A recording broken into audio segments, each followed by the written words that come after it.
जम्मू कश्मीर के पहलगाम में हुए आतंकी हमले और उसके बाद भारत की जवाबी कार्रवाई में लॉन्च किया गया ऑपरेशन सिंदूर को लेकर बड़ा अपडेट सामने आया है।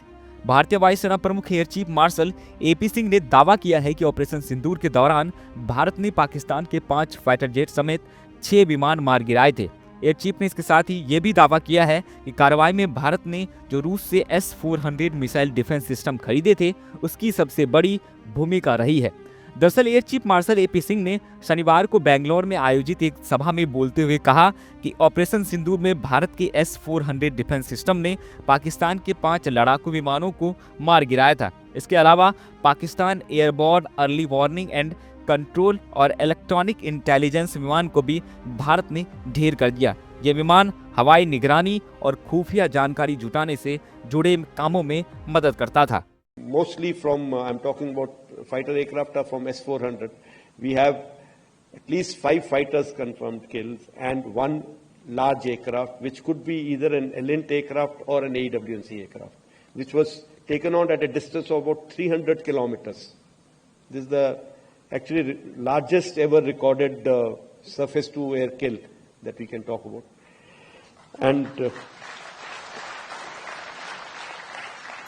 apart from, of course, this, there are a large number of UAVs. कार्यक्रम के दौरान एयर चीफ मार्शल ने 2 तस्वीरें भी साझा की, जिसमें उन्होंने आतंकी ठिकाने की उपग्रह तस्वीरों की ओर इशारा करते हुए कहा कि ये बहावलपुर जैसे मोहम्मद मुख्यालय पर हमारे द्वारा पहुंचाए गए नुकसान के पहले और बाद की तस्वीरें हैं। यहाँ लगभग कोई अवशेष नहीं बचा है।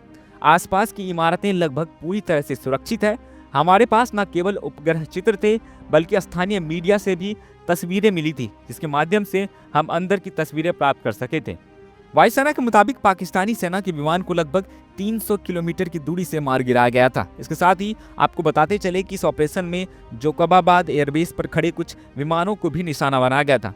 मार्शल एपी सिंह ने बताया कि भारतीय वायुसेना ने बोलारी एयरबेस पर सटीक हमलों में एक Pakistani airborne early warning control और इलेक्ट्रॉनिक इंटेलिजेंस विमान को ध्वस्त किया।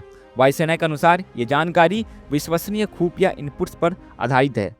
2 SAGW system, that is in Lahore and Okara, then of course runway at Sargodha and Rahimya Khan. 3 hangars that we attacked. One was of course Sukur, the UAV hangar, the Bolari hangar of AEWNC, and Jacobabad, the F-16 hangar. And we have indication of at least 1 AEWNC in that AEWC hangar and a few F-16s which were under maintenance there. आपको बताते चले कि operation सिंदूर में S-400 system का पहली बार इस्तेमाल हुआ था। माना जा रहा है कि ऑपरेशन सिंदूर के दौरान और इसके तुरंत बाद ये वास्तविक जानकारी इसलिए बाहर नहीं आई क्योंकि तब भारतीय वायुसेना तकनीकी इनपुट्स का विश्लेषण कर रही थी। जानकारी के मुताबिक भारतीय वायुसेना ने सभी 5 लड़ाकू विमान और Pakistani airborne early warning and control और इलेक्ट्रॉनिक इंटेलिजेंस विमान को 7 मई को मार गिराया था। एयर चीफ मार्शल के इन दावों के बाद जहां पाकिस्तान का झूठ एक बार फिर से बेनकाब हो गया है, तो वहीं अमेरिकी राष्ट्रपति डोनाल्ड ट्रंप के उस दावे को भी मुहर लग गई है जिसमें ट्रंप ने दावा किया था कि भारत पाकिस्तान युद्ध के दौरान 5 विमान मार गिराए गए थे। खैर, ट्रंप ने ये नहीं बताया था कि ये किस देश के थे। इसके साथ ही विपक्षी नेताओं के उन तमाम सवालों पर भी विराम लग जाना चाहिए जिसमें वे लगातार सरकार और सेना से सवाल खड़े करते रहते हैं कि ऑपरेशन सिंदूर से भारत को आखिर क्या मिला। खैर, आपको क्या लगता है, क्या इसके बाद भी विपक्षी नेता इस बात पर भरोसा करेंगे या ऑपरेशन सिंदूर को लेकर विपक्ष की राजनीति यूं ही जारी रहेगी? आपकी क्या राय है, हमें कमेंट में जरूर बताएं।